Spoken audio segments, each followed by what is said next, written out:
안녕 사랑하는 아이들.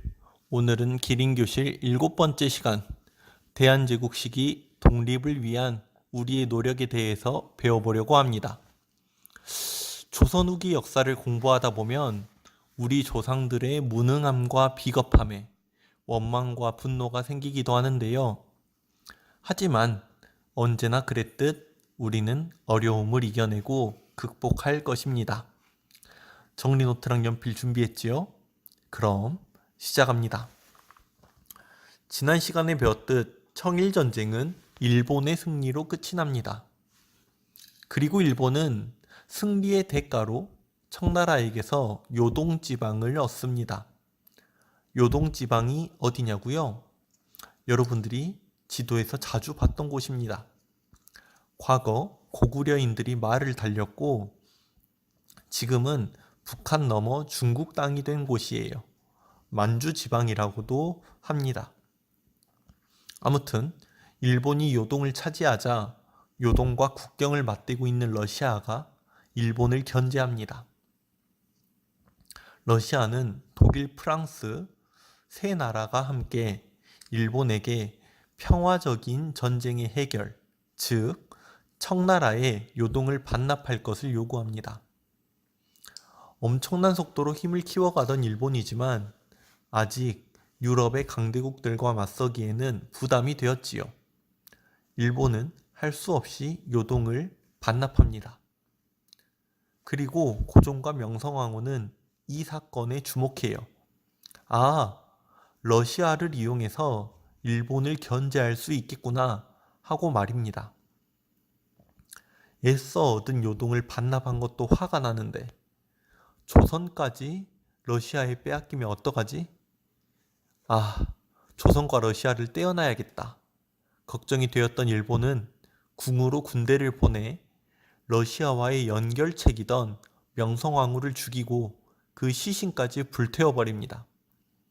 이 사건이 1895년 을미사변입니다.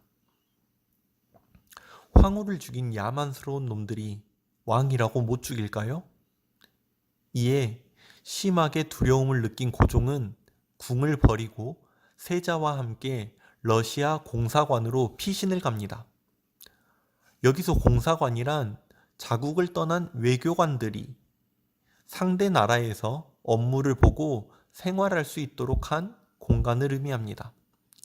말이 좀 어렵죠? 쉽게 말해서 고종과 세자는 조선 안에 있는 러시아 땅으로 피신을 간 거예요. 이 사건을 아관 파천이라고 합니다. 임금이 러시아 집으로 사는 곳으로 옮겼다는 뜻이에요. 러시아는 가만히 앉아서 조선의 왕과 세자를 얻었습니다. 왕과 세자를 보호해준다는 명목하에 조선의 영향력을 키우고 많은 이익권을 가져가지요.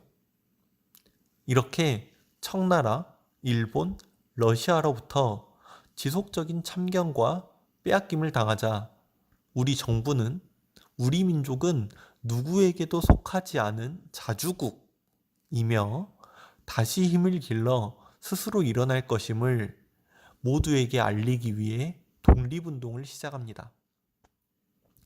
먼저 정부의 지원으로 갑신정변을 실패하고 미국으로 망명해 있던 서재필이 귀국하여 독립신문을 창간해요. 독립신문은 한글과 영어로 발간되었는데 우리 백성들에게는 가르침과 깨달음을 주고 외국인들에게는 우리 조선이 얼마나 억울하게 강대국들에게 당하고 있는지 알리고자 했습니다. 이렇게 독립운동을 하다가 1년 뒤 고종은 다시 궁으로 돌아오고 일본 제국의 침략에 맞서 우리 조선의 국격을 높이기 위해 나라 이름을 대한제국으로 바꾸고 스스로 대한제국의 일대 황제로 즉위합니다. 황제로 즉위한 고종은 나라의 힘을 기르기 위해 수많은 개혁을 실시합니다. 전기시설을 설치해서 전등불과 가로등을 밝히기도 하고 철도를 개통하여 한양과 인천을 연결해요. 그리고 TV에서 여러분들이 혹시 봤을지도 모를 우리은행이나 두산, 그리고 소화제로 유명한 가스활명수를 만드는 동화약품 등 수많은 회사가 이때 생겨납니다. 이 외에도 서양식 정장과 군복 등 신식 의복이 들어오거나 야구, 농구 등 새로운 스포츠 종목들도 이때 서양에서 우리나라로 들어와요. 하지만 이런 고종의 개혁 정책은 결국 성공하지 못합니다. 먼저 오랜 시간 동안 탐관 오리들이 중간에서 세금을 가로채고 그러면서 부족했던 세금들, 그마저도 제국주의 열강들의 침략과 수탈로 다 빼앗겨버리고 나라에 돈이 없어요. 개혁을 하든 개발을 하든 돈이 있어야 되는데 돈이 전혀 없습니다.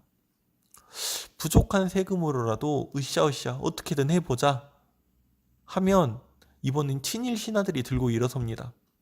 아니 임금님, 황제 폐하, 우리 힘으로 이게 되겠습니까?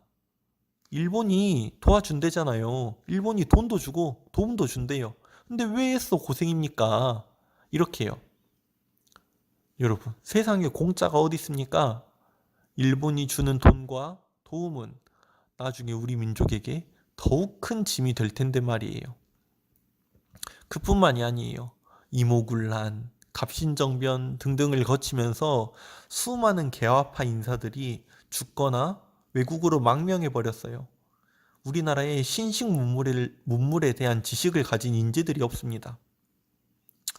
뭐 하려고만 하면 강대국들이 너네 뭐하냐? 우리 허락은 받았냐?